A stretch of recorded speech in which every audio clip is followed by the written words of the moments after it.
پیارے بچوں، میرے چینل کو سبسکرائب کریں، لائک کریں، شیئر کریں اور کمنٹ کریں۔ السلام علیکم پیارے بچوں، آج میں آپ کو ایک گیدڑ اور ایک اونٹ کی کہانی سناتا ہوں۔ ایک دفعہ کا ذکر ہے کہ کسی جنگل میں ایک اونٹ اور گیدڑ رہتے تھے۔ یہ دونوں بڑے پکے دوست تھے۔ گیدڑ بہت چلاک اور مکار تھا۔ اس کو پتہ چلا کہ ندی کے پار کھیتوں میں ایک مردہ بیل پڑا ہے۔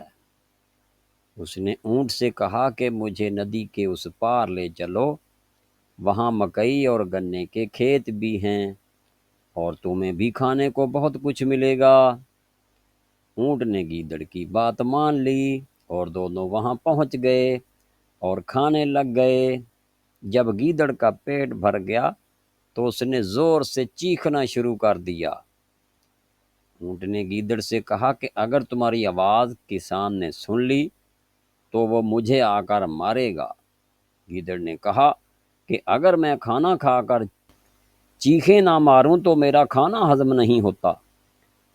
اچانک کسان بھی کھیت میں آ نکلا۔ اس نے دیکھا کہ اونٹ میری فصل کو کھا رہا ہے، تو کسان نے اونٹ کو مارنا شروع کر دیا۔ تو بعد میں گیدڑ بھی اونٹ سے اظہار افسوس کرنے لگا۔ تب اونٹ نے بھی دل میں بدلہ لینے کا فیصلہ کیا۔ واپسی پر ندی پار کرتے ہوئے گیدڑ اونٹ کی پیٹھ پر بیٹھا ہوا تھا، تو اونٹ نے پانی میں ڈبکیاں لگانا شروع کر دیں۔ گیدڑ نے کہا، بھیا یہ کیا کر رہے ہو؟ اس نے کہا، جب تک میں پانی میں ڈبکیاں نہ لگاؤں میرا کھانا ہضم نہیں ہوتا۔ یہ کہہ کر اونٹ نے خوب ڈبکیاں لگانا شروع کر دی۔ آخر کار گیدڑ غوطہ کھا کھا کے ڈوب کے مر گیا۔ تو پیارے بچوں، اس کہانی سے ہمیں کیا سبق ملا؟ اس کہانی سے ہمیں یہ سبق ملا کہ جیسا کرو گے ویسا ہی بھرو گے۔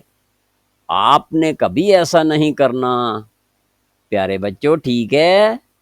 اوکے، خدا حافظ۔